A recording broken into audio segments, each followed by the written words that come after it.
इस दुनिया में ऐसी बहुत सारी जगहें हैं जो डरावनी हैं, लेकिन कुछ जगहें ऐसी हैं जिसका जिक्र सुनते ही लोग अपनी सांसों को रोक लेते हैं। और इस जगह का जिक्र सुनते ही उनके मन से बस एक ही बात निकलती है, इस जगह पर कोई दुश्मन भी ना जाए। गाइस, इस शो में हमने ऐसी बहुत सारी कहानियां सुनी हैं जिसमें दिन में वो जगह एकदम नॉर्मल होती है, ब्यूटीफुल होती है, लेकिन रात होते ही उसका असली चेहरा समझ में आता है। वहाँ हवा भारी होने लगती है और वहाँ दबी हुई चीखों की आवाज रात में जाग जाती है। और आज की ये असली डरावनी कहानी भी ऐसी ही कुछ है। आज की कहानी है चेन्नई की। चेन्नई जो कि शोर शराबों का शहर है, वहाँ इतने सारे लोग रहते हैं, लेकिन उस शोर शराबे में भी जैसे ही शाम होती है वहाँ एक ब्रिज है जिस पर सबसे ज्यादा सन्नाटा इंक्रीज हो जाता है। और चेन्नई के इस डरावने ब्रिज का नाम है ब्रोकन ब्रिज। ऐसा माना जाता है कि जब इस ब्रिज को बनाया गया था तब ये सिंगल लाइन ब्रिज हुआ करता था और ये ब्रिज अद्यार नाम की नदी पर बना हुआ था। लेकिन आज अगर उसकी रियल फोटो आप देखोगे तो देखोगे कि वो टूट चुका है।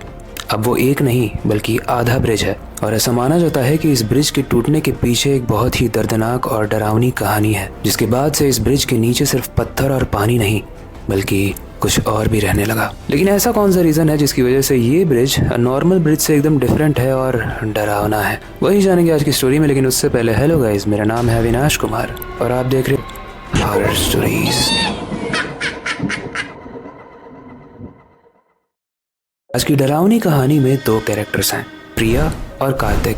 ये दोनों ही आईटी प्रोफेशनल्स थे, मतलब आईटी कंपनी में काम करते थे। इनकी ये यूजुअल हैबिट थी कि वीकेंड्स पर, यानी जिस दिन इनकी छुट्टी होती थी, उस दिन ये रात में देर तक घूमते थे। और एक दिन ऐसे ही ये घूमते हुए उस अद्यार नदी के पास पहुंच गए। कार्तिक को याद है कि उसके दोस्तों ने कहा था कि ये जो जगह है अद्यार नदी वाली, ये एक डेट के लिए बहुत परफेक्ट है। यहाँ शांति है, ये सुंदर है और सबसे इम्पोर्टेंट, यहाँ भीड़ बिल्कुल नहीं है। अब कार्तिक प्रिया को पसंद करता ही था, तो उसने सोचा कि ऐसी ही जगह पर जाना अच्छा रहेगा जहाँ पर लोग बहुत कम हो, ताकि वो क्वालिटी टाइम स्पेंड कर पाए। अब कार्तिक प्रिया को लेकर तो क्वालिटी टाइम स्पेंड करने के लिए आया था, लेकिन उसके साथ जो होने वाला है वो कहानी में एक ट्विस्ट लाने वाला है, इसलिए आगे तक बने रहना। कार्तिक ने प्रिया को अपनी कार से पिक किया, उस ब्रिज के पास गया और पहुंचने के बाद वहां से उतरकर उस टूटे हुए ब्रिज की तरफ चलने लगा। अब बड़ी ही स्ट्रेंज बात है कि ब्रिज के नीचे पानी का बहाव काफी तेज था, लेकिन फिर भी ब्रिज के ऊपर इतना सन्नाटा था कि उन्हें अपने ब्रीदिंग की, अपने सांस की भी आवाज आ रही थी। अब दोनों ही इस ब्रिज के पास बैठे हैं और प्रिया उससे मजाक करती है कि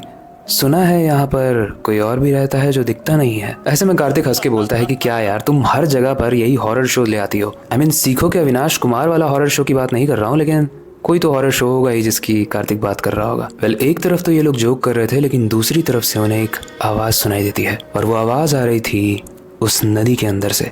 जब वो दोनों ही उस नदी के अंदर देखते हैं तो उन्हें एक चेहरे जैसा कुछ दिखता है। ध्यान से देखने पर वहां बस लहरों की आवाज आ रही थी। और कई बार ऐसा लगता है ना कि बहुत सारी आवाजें मिक्स होकर एक डरावनी आवाज बन जाती है। तो कार्तिक को लगता है कि शायद ये वैसी ही कुछ आवाज होगी, बेसिकली ये एक वहम होगा उन लोगों का। लेकिन तभी उन्हें पीछे से एक आवाज सुनाई देती है, एक आवाज जो कहती है ज्यादा देर तक यहाँ पर मत रुकना। जब कार्तिक पीछे मुड़कर देखता है तो वो देखता है कि एक लोकल वहां पर जो मछली पकड़ने वाला था वो ये कह रहा था। वो देखने में एक देहाती इंसान लग रहा था जिसने अपने हाथ में बड़ी सी मछली पकड़ी हुई थी। अब कार्तिक को तो अपने क्वालिटी टाइम में डिस्टर्बेंस हो ही गया था, लेकिन फिर भी उसको वो बड़ी क्यूरियोसिटी से देख रहा था कि ये कैसा इंसान है कि आके हमारे बीच में कबाब में हड्डी बन रहा है।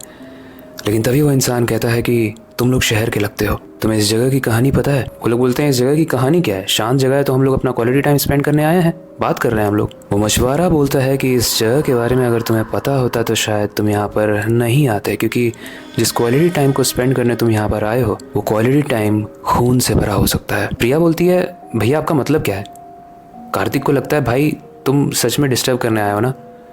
लेकिन वो मछुआरा बोलता है कि मैं कोई डिस्टर्ब करने नहीं आया हूँ, मैं बस तुम लोगों को अवेयर करने आया हूँ। प्रिया बोलती है तो क्या हुआ था इस जगह पे, बताओ मुझे। उसके बाद वो मछुआरा एक कहानी सुनाता है। वो कहता है कि 1967 में इस ब्रिज को बनाया गया था। इस ब्रिज को बनाने के सिर्फ 10 साल तक ही ये ब्रिज टिका और 1977 में जब इस गांव में मॉनसून आया तो पानी का बहाव इतना तेज था कि उसने इस ब्रिज को तोड़ दिया। लेकिन जो वो तेज पानी का बहाव था उसने सिर्फ इस ब्रिज को ही नहीं तोड़ा था। ऐसा माना जाता है कि इस ब्रिज के पास एक बहुत सुंदर सा छोटा सा गाँव हुआ करता था। वहाँ के लोगों ने कई बार सरकार को लेटर्स लिखे थे कि मॉनसून का वक्त जब आएगा तो यहाँ पर पानी बढ़ जाता है जिससे हमें दिक्कत होती है, तो यहाँ पर ब्रिज बनाने की जगह आप एक डैम बनाइए जिसकी वजह से हम लोग सेफ रहें। लेकिन उसके बाद भी गाइस, हम सब तो ये जानते ही हैं कि पॉलिटिशियंस कैसे होते हैं, वो सिर्फ अपना फायदा देखते हैं। और इस कहानी में उस पॉलिटिशियन ने भी लोगों की बात नहीं मानी, सिर्फ एक ब्रिज बना दिया और अपने बड़े से पोस्टर पर लिखवा दिया कि इस गाँव में मैंने एक बड़ा सा ब्रिज बनवाया है। लेकिन गाइस वो ब्रिज किसी काम का नहीं था, डैम काम का होता और वही हुआ जो नहीं होना चाहिए था। उस गांव में कई बार मानसून आया जिसकी वजह से थोड़ा बहुत तो नुकसान होता ही रहता था, लेकिन इस मानसून ने उस ब्रिज के साथ साथ पूरे गांव को डुबा दिया। कई सारे बच्चे, कई सारे माएँ और फैमिली के हर एक मेंबर को रातों रात खत्म कर दिया। कई तब से ऐसा माना जाता है कि उस पूरी गांव की सारी ही आत्माएं अभी तक भटक रही हैं अपने इंसाफ के लिए। माना जाता है कि इस इंसिडेंट के बाद उस पॉलिटिशियन को भी आत्माएं तंग कर रही थी, इसलिए वो फॉरेन भाग गया, मतलब भारत छोड़ दिया उसने। अब शायद उस पॉलिटिशियन को ये आत्माएं मार देती तो उन्हें मुक्ति मिल जाती, लेकिन क्योंकि वो उन्हें नहीं मार पाई तो वो अब यहाँ जो भी आता है उसे जिंदा नहीं छोड़ती। और यही चीज़ वो मछुआरा इन लोगों को बताता है। अब गाइज, हमारी कहानी का जो कार्तिक था ना, वो मछुआरे की स्टोरी के एंड होने का वेट कर रहा था, क्योंकि उसे प्रिया से कुछ इजहार करना था। आप लोग समझ ही गए होंगे। इसीलिए कार्तिक बोलता है कि भैया आपकी स्टोरी बहुत अच्छी है, अब क्या हम लोग बातें कर लें, हम लोग कुछ इंपॉर्टेंट बात कर रहे थे। मछुआरा जाने से पहले बस एक ही चीज़ कहता है, आपको याद है मैंने बताया था कि यहाँ डैम नहीं बना था जिसकी वजह से मानसून में यहाँ बाढ़ आ गई थी। कार्तिक बोलता है कि हाँ आपने बताया था, बट अब तो डैम बन ही गया होगा। मछुआरा बोलता है डैम अभी भी नहीं बना है और ये सीज़न मानसून का है। कार्तिक थोड़ा सा डरता है, बट पानी के बहाव को देखते हुए उसे लगता है कि इतने कम पानी में क्या ही होगा। वो बोलता है ठीक है भैया, हम ध्यान रखेंगे, हम जल्दी निकल जाएंगे यहाँ से। मछुआरा बोलता है कि जल्दी नहीं, अभी निकलो, क्योंकि मैं महसूस कर सकता हूँ कि पानी का बहाव बढ़ने वाला है, और अगर बढ़ने वाला नहीं भी होगा तो वो आत्माएं इस बहाव को बढ़ा देंगी ताकि वो तुम्हें खा पाएँ। प्रिया बोलती है भैया अब आपका ज़्यादा हो रहा है, आप कुछ भी बोले जा रहे हो। मछुआरे को किसी तरीके से वो लोग भगा देते हैं और अब दोनों ही उस ब्रिज के एकदम एंड वाले पोर्शन पर चले जाते हैं। पैर लटकाते हैं, नीचे पानी है और उनके लिए वो बहुत सुंदर सा व्यू है। जो पानी की आवाज़ नीचे आती है वो वैसे वाकई में सुंदर होती है। मैं भी ऐसे ब्रिजेस पे बैठा हूँ, मतलब टूटे हुए ब्रिजेस पे नहीं, लेकिन ऋषिकेश में भी एक लक्ष्मण झूला है, राम झूला है, वहाँ पर वही पानी की आवाज़ आती है। लेकिन इन लोगों को नहीं पता था कि अब क्या होने वाला है, क्योंकि रात अब और गहरी हो रही थी। कार्तिक कुछ रोमांटिक बात कर रहा था, तभी उसके पैर पर पानी के छींटे आते हैं। जब वो नीचे देखता है तो वो देखता है कि पानी का बहाव तेज़ हो चुका है और पानी का लेवल भी काफ़ी ऊपर आ चुका है, इतना ऊपर कि थोड़ा सा नीचे अगर पैर किया जाए तो उसका पाँव डूब जाए। ये देखने के बाद कार्तिक बहुत शॉक हो गया। उसने बोला प्रिया ये बहाव इतना तेज़ कैसे हो गया, कहीं मछुआरे ने जो कहा था वो सब सच तो नहीं है। गाइस, हमारी कहानी की जो प्रिया है वो इन सब चीज़ों पर बिलीव ही नहीं करती थी, लेकिन फिर भी प्रिया को जो दिख रहा था उसे देखकर उसे बहुत डर लग रहा था। इसीलिए प्रिया बोलती है कि एक काम करते हैं, हम लोग सेफर साइड के लिए इस ब्रिज से थोड़ा सा पीछे चले जाते हैं। और ये बोलने के बाद प्रिया उठ ही रही थी, तब तक प्रिया का कोई पैर पकड़ लेता है पानी से निकल के। प्रिया कस के चिल्लाती है और कार्तिक उसे खींचने की कोशिश करता है, लेकिन प्रिया पानी में गिर जाती है। अब दिक्कत यह है कि कार्तिक को तैरना नहीं आता है, इसलिए वो कस कस के प्रिया प्रिया चिल्ला रहा है। वो हेल्प मांगने की कोशिश कर रहा है कि आसपास कोई हो तो उसकी हेल्प करे, लेकिन आसपास कहीं कोई भी नहीं था। वो प्रिया को पानी में डूबते हुए देख रहा था, लेकिन वो कूद नहीं पा रहा था क्योंकि उसे स्विमिंग आती ही नहीं थी। प्रिया पानी के अंदर मानो गायब हो गई। कार्तिक बहुत रोया, बहुत चिल्लाया, उसने बहुत हेल्प मांगी, लेकिन कोई भी नहीं था जो हेल्प करने के लिए यहाँ पे था। तब उसे समझ में आया कि उस मछुआरे ने जो कहा था वो एकदम सही कहा था। लेकिन गाइस, वो कहते हैं ना, अब पछताए क्या होते जब चिड़िया चुग गई खेत, यानी जब उसे समझना चाहिए था तब तो उसने समझा नहीं। अब वो जो कर सकता था वो था अपनी जान बचाना। इसलिए वो भागकर अपनी कार में बैठता है और कार को तेज से चलाने लगता है। वो वहाँ से पूरे तरीके से जाने की कोशिश करता है, लेकिन ज़मीन भी टूटने लगती है क्योंकि पानी का बहाव ही इतना तेज था। लेकिन फिर भी किसी तरीके से वो अपने घर पहुँच जाता है। और अगला दिन जब ऑफिस का होता है तो कार्तिक बहुत शांत होता है ऑफिस में। उसके दोस्त जब उससे पूछते हैं कि भाई क्या हुआ, और वो तेरी दोस्त प्रिया, उसको जो तू सेट करने ले गया था ना कल, वो कहाँ है।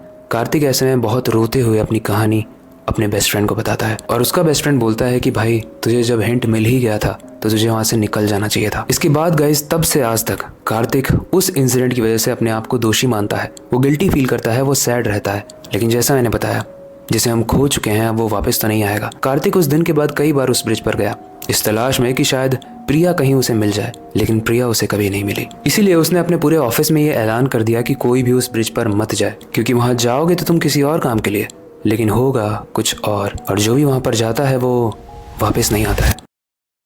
कैसी कहानी तो यहीं तक थी, लेकिन इस कहानी से हमें एक सीख भी मिलती है। एक सीख कि अगर कोई भी जगह किसी बुरी चीज़ के लिए बदनाम हो तो उस जगह पर जाकर हमें हीरो भी नहीं बनना चाहिए, और ऐसी जगह पर जाकर हमें कोई रोमांटिक डेट करने की तो बिल्कुल भी ज़रूरत नहीं है, जिस तरीके से कार्तिक और प्रिया ने किया।